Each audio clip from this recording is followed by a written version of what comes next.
Hi guys, welcome back to my YouTube channel. स्वागत है आपका राधे कृष्णा ब्लॉग्स में। जैसा कि आप देख रहे हैं, आज सौगले खवाई जाएंगी।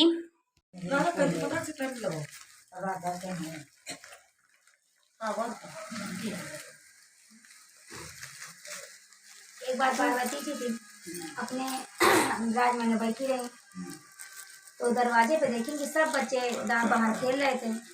जब खेल रहे थे बच्चे तो वो सोचती हूँ कि काश हमारी भी एक औलाद होती तो हम अपने बच्चे के साथ खेलते कूदते मतलब हंसते खेलते, क्योंकि बच्चे अपना सुनती नहीं है। हाँ तुम सुनाए ना, सुनती है बच्चे।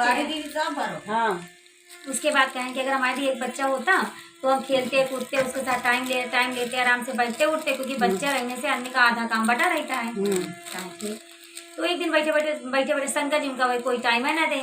एक दिन बैठी थी, बैठे बैठे उनको गोपियां उनको मतलब उनकी सखियां उनको नहला रही थी। नहलाते नहलाते उनका जितना मैल निकला वो अपने मैल से एक छोटा सा बच्चा तैयार करे और उसमें फूंक मार, उसमें प्राण पड़ गए। वो नन्हा सा बच्चा 7 साल का बच्चा खूब आंगन में खेले कूदे माता जी के साथ रहे, खूब आराम से माता उसके साथ टाइम स्पेंड करें।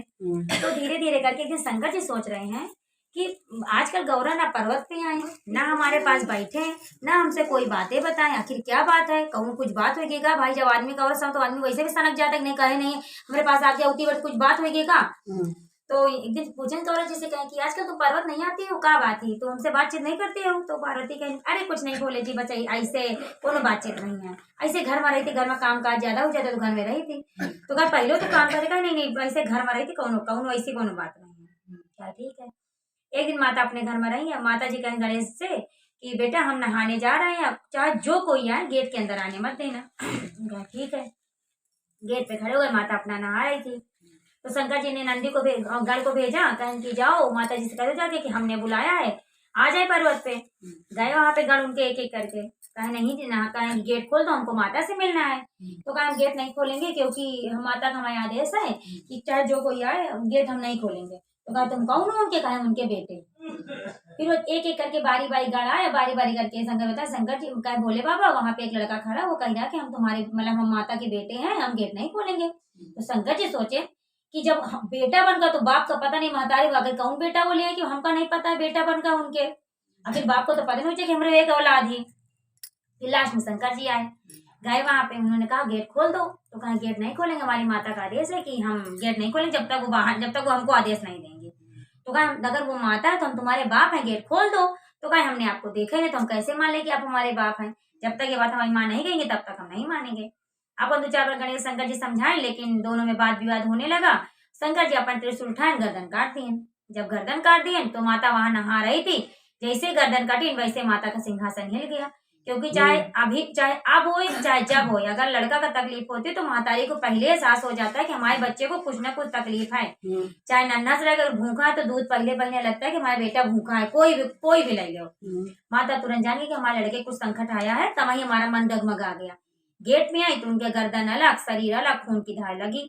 माता तुरंत अपने क्रोध रूप में आके पूरे विकराल बन के अपन बाल झिटकाए ना, मतलब पूरा पूरा आतंक करे लगी। जब पूरा आतंक धरती प्रलय पूरा आ गया, नदिया में तूफान आ गया, तो फिर शंकर जी नारद जी कहें कि अब इनको शांत करोगे भोले बाबा। तो कहे कैसे शांत करें, ये तो इतने विकराल रूप धरे हैं, कहा अगर शांत नहीं करोगे तो पूरा सब कुछ पूरी सृष्टि नष्ट हो जाए, कुछ बचेगा नहीं।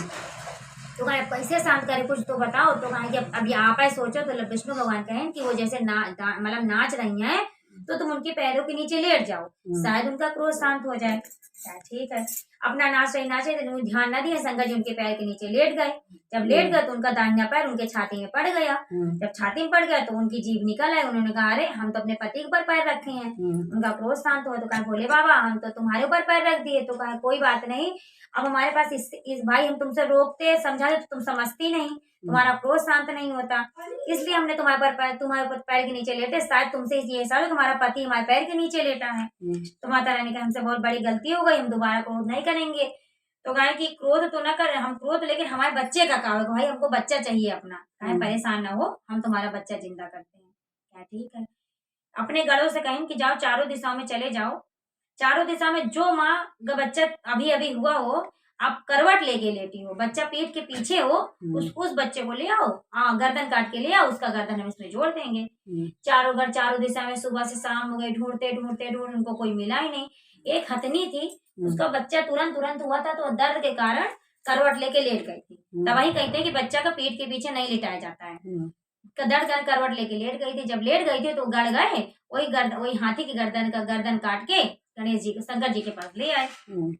माता रानी उसका मुंह देखा, कहा लड़का तुम्हारा इतना खूबसूरत गोल मटोल, इसकी गर्दन जानवर की लग जाएगी तो इसको कोई देखेगा नहीं, क्योंकि मुंह जानवर का, क्योंकि मुंह से ही आदमी की पहचान होती है।